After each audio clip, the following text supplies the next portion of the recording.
પંચમહાલના કાકડપુર પોલીસ સ્ટેશનમાંથી મુદ્દામાલના દારૂની ચોરી થતા ભારે ખળભળાટ મચી ગયો હતો।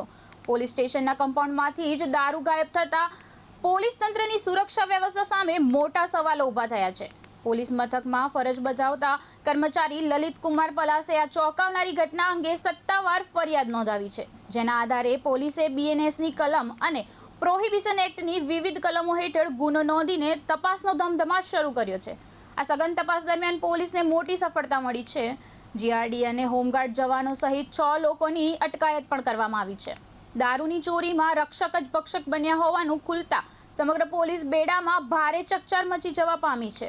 પકડાયેલા આરોપીઓમાં વિરલ ગોહિલ, ગોવિંદ પરમાર, કિશન પરમાર, નરેન્દ્ર બારિયા અને પ્રવીણ પગીનો સમાવેશ થાય છે, જેમાંથી 4 આરોપીઓ હોમગાર્ડ છે, જ્યારે છકડિયા ગામના નરેન્દ્ર બારિયાએ આ ચોરીના મામલો ખરીદ્યો હોવાનું સામે આવ્યું છે। હાલ પોલીસે તમામ આરોપીઓની અટકાયત કરીને આ કૌભાંડમાં અન્ય કોઈની સંડોવણી છે કે કેમ તેની ઝીણવટભરી તપાસ હાથ ધરી છે। કાંગડપુર પોલીસ સ્ટેશન ખાતે હોમગાર્ડમાં ફરજ બજાવતા નરેન્દ્રભાઈ રૈજીભાઈ બારિયા, જેઓને નાઇટના સમય દરમિયાન પોલીસ સ્ટેશન તથા પોલીસ સ્ટેશન આસપાસના વિસ્તારમાં સલામતી તથા માલ મિલકતનું રક્ષણ કરવા માટેની જવાબદારી સોંપવામાં આવેલી હતી।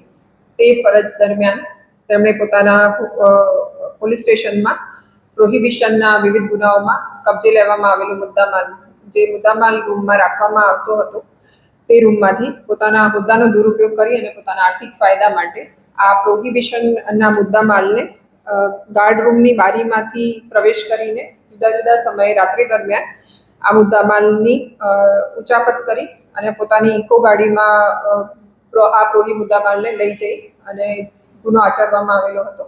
તે બાબતે 5 જૂનના રોજ કાંગડપુર પોલીસ સ્ટેશન ખાતે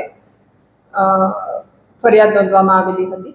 આ બાબતે જ્યારે આરોપીને અટક કરી તેના રિમાન્ડ લેવામાં આવેલા, ત્યારબાદ તપાસ દરમિયાન અન્ય આરોપીઓના નામ ખુલેલા।